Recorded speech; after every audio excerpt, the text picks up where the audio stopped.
Thanks for making the Locked On Ole Miss podcast your first listen every day. We are free and available wherever you get your podcast, including YouTube. Please sign up to YouTube, subscribe, hit the bell for notifications, upvote, comment, and join our Subtext community.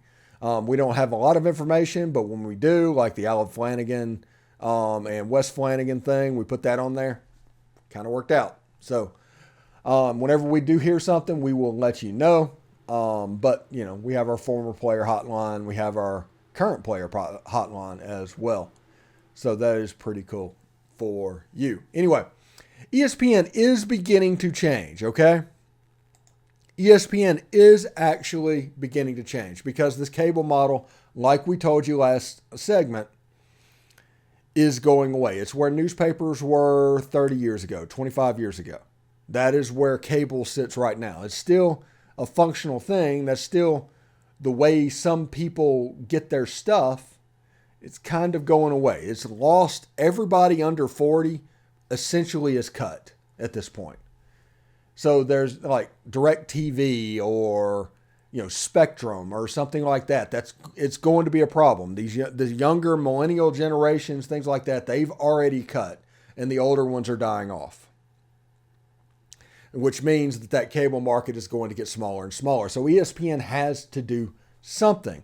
Well, what they're thinking about doing and what's gathering a little bit of steam, this is from May 22nd, about a week ago, from Awful Announcing. ESPN is expected to launch a full direct-to-consumer offering in 2025 or 2026. This isn't ESPN Plus. This is what the ESPN app is, but you don't need to put in provider subscription information,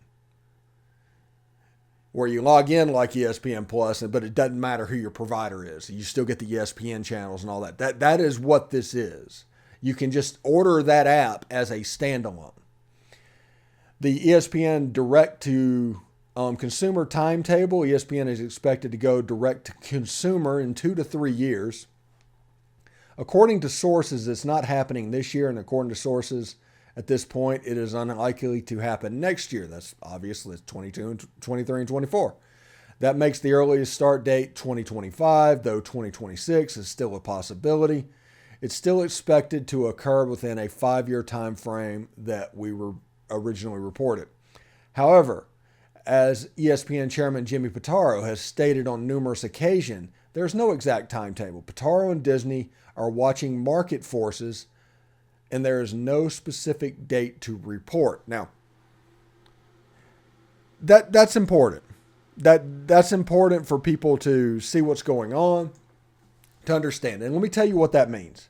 That means that ESPN knows they have a problem. This is them trying to adapt to survive.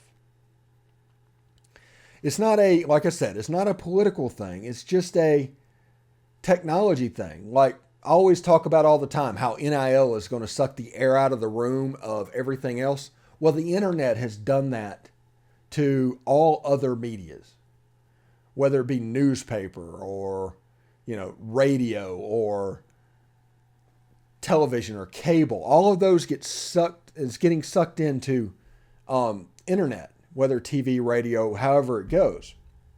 Heck, even Sirius Satellite Radio has an app now that's completely computer-based. It's not satellite-based at all. And that's smart. They did that out of survival. And now, since Sirius has done that previously, because radio was the thing that was dying before cable, now ESPN is going to play that game as well. Peacock and Paramount Plus and all that have essentially done that as well. But we are in an age where cable is essentially dying. It's going to be gone.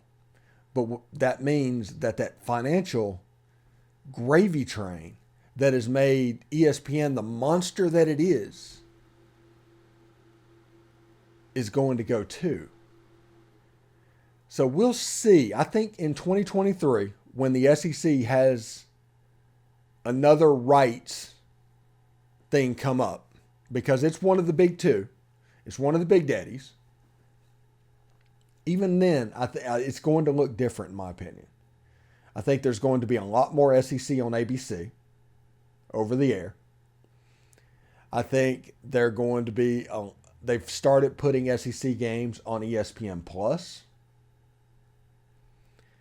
So between ESPN Plus and ABC, I think that's going to squeeze ESPN, because I do think there's a possibility in the near future that the 11 o'clock, 2:30, and 7 o'clock game are all SEC games.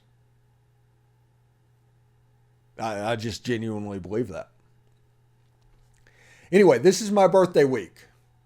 Don't want cheers or anything, but a little bit later on today, I am recording with Caroline Fenton. So it might be it might be aged out of the news timeline, but it is going to be the Friday show. So we're going to record on Wednesday, we're going to release on Friday, and I'm going to try and steal a 3-day weekend. Because we're going to go to Disney, we're going to blow it out, we're going to have a good weekend as I continue to put another ring on the tree. So we'll see exactly how that goes. But understand from this video, I understand there was a lot of minutia in this video. And I understand I got in the weeds a little bit on it. But whenever you hear people talk about, hey, we need to be compensated for a 9th game, it's just not there. The money's not there. Look at what the Pac-12 is going through media-wise now. We're making jokes about them ending up on like the CW because the money is not there. If that's happening at lower level conferences, it's eventually going to trickle up, because everybody talks about trickle-down economics. Well, the first thing that's going to be cut is the fat. And then they're going to work their way up through the core businesses. So everybody understand what's going on. Whenever they say money is required for a 9-game model, that means they don't want to have a 9-game model, because the money is not there. If you want money for the 9th game, put it on the SEC network. You own that network. Monetize it. Earn it. This is America.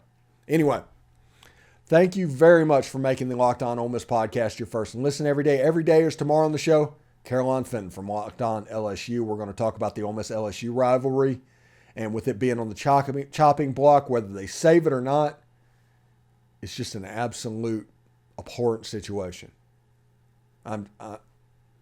It's something that it genuinely makes me mad. But we're going to talk to Caroline about that as well. Anyway, till tomorrow. Hope everybody has a good day. I'll see you then. Hotty toddy.